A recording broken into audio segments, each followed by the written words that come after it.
এদিকে আজ দুপুরে বেলেঘাটায় ধুন্ধুমার।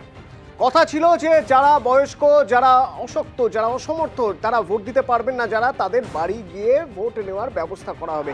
তো সেই প্রক্রিয়ায় যখন নির্বাচন কমিশনের অফিসাররা যান বেলেঘাটায়, তখন সেখানে দুই বৃদ্ধের ভোট নিতে গিয়ে দেখা গেল যে ভোট প্রভাবিত করার অভিযোগ উঠছে বিজেপির বিরুদ্ধে।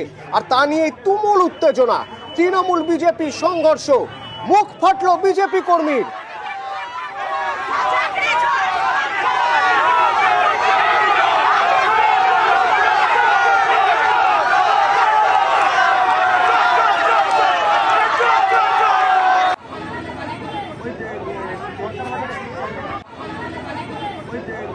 কলকাতা উত্তরের বিজেপি প্রার্থী তাপস রায় ঘটনাস্থলে তাকে গো ব্যাক স্লোগান দেওয়া হয়।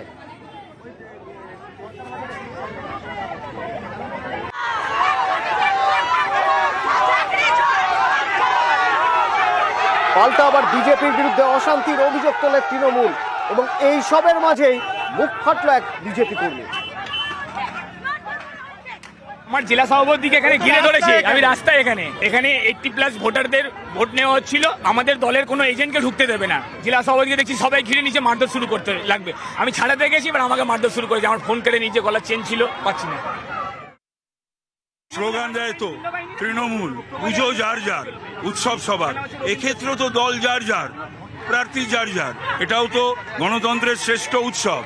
তা সত্ত্বেও এরা কেন এরকম করছে? আজকে দুটো ভোটের ব্যাপার, দুটো ভোটের জন্য যদি এটা হয় 21 তারিখে, তাহলে 1 তারিখে মানে এদের কি পরিকল্পনা আছে? যদিও সেই সমস্ত পরিকল্পনা নস্যাৎ করা হবে। গিরিশ শুক্লা রাত্রিবেলা লোকের ঘরে ঘরে গিয়ে ঠেট দিচ্ছে গিরিশ শুক্লা। আজকে আমাদের মেয়েরা ছিল, মেয়েদের জামা ধরে টেনেছে গিরিশ শুক্লা। তাহলে এই বিজেপির নীতি পুরো পরিবেশ দূষিত করছে। আমার এখন ঝামেলা করছে, এটা কি হচ্ছে? তার বিজেপি বলছে ভালো, তার কোথায় ভালো? এই তো অশান্তি হচ্ছে, পুরো বিজেপি আসলে অশান্তি করছে। পাড়াতে অশান্তি ছিল না, বেলায় কোনো অশান্তি আছে, এসে পুরো ঝামেলা করে দিল।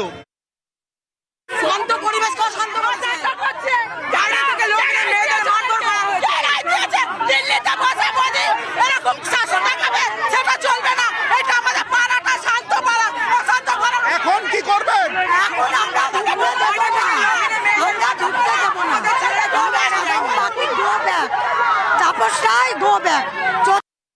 এবার হঠাৎ করে জয় শ্রীরাম স্লোগান দিচ্ছে, ইয়ে করছে আমাদের দেখে। তারপরে আমরা ওদের দেখে জয় বাংলা বলেছি, বলাতে তখন কি করছে ওরা, আমাদের যে একটা বয়স্ক মানুষ তাকে ধাক্কা মেরে ফেলে দিচ্ছে। এখনো একজন অসুস্থ এই কাকিমার গায়ে মেরে, এবার ওরা মারছে।